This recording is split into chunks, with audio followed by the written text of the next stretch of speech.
राज्याचे उपमुख्यमंत्री देवेंद्र फडणवीस यांची सोमवार दिनांक 6 मे रोजी दुपारी 3:30च्या दरम्यान खारघर येथे प्रचार सभा झाली। उपमुख्यमंत्री फडणवीस हे महायुतीचे उमेदवार श्रीरंग बारणे यांच्या प्रचारासाठी खारघर येथे आले होते।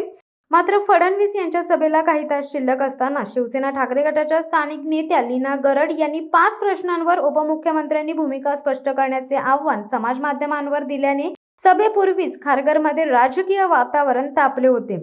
लोकसभेच्या निवडणुकीच्या प्रचारात पनवेल महानगरपालिका क्षेत्रातील सिडको वसाहतींमधील 3.5 लाख मालमत्ता धारकांचा दुहेरी कराचा मुद्दा निवडणुकीत सर्वाधिक चर्चेत आला आहे। मावळ लोकसभा मतदारसंघात शिंदे गटाच्या शिवसेनेच्या व महायुतीच्या श्रीरंग बारणे हे तिसऱ्यांदा निवडणुकीच्या रिंगणात उतरले आहेत। मावळ मतदारसंघात बारणे हे पनवेलकरांना सहज उपलब्ध होत नसल्याची टीका त्यांच्यावर केली जात आहे। मागील अनेक वर्षे संसदरत्न पुरस्कार बारणे यांना मिळाल्याने पुन्हा तिसऱ्यांदा बारणे यांना निवडून देण्याचे आवाहन भाजप व सेनेकडून केले जात आहे।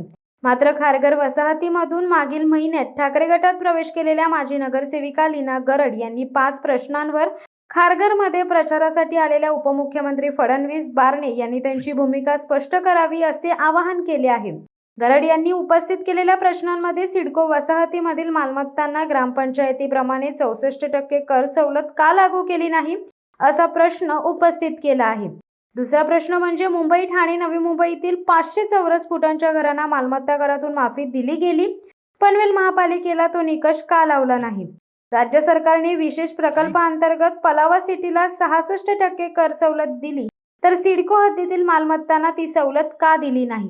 चौथा प्रश्न, एक सुविधा एक सेवा कर असताना देखील दुहेरी कर पनवेल महापालिका क्षेत्रात का लागू केला।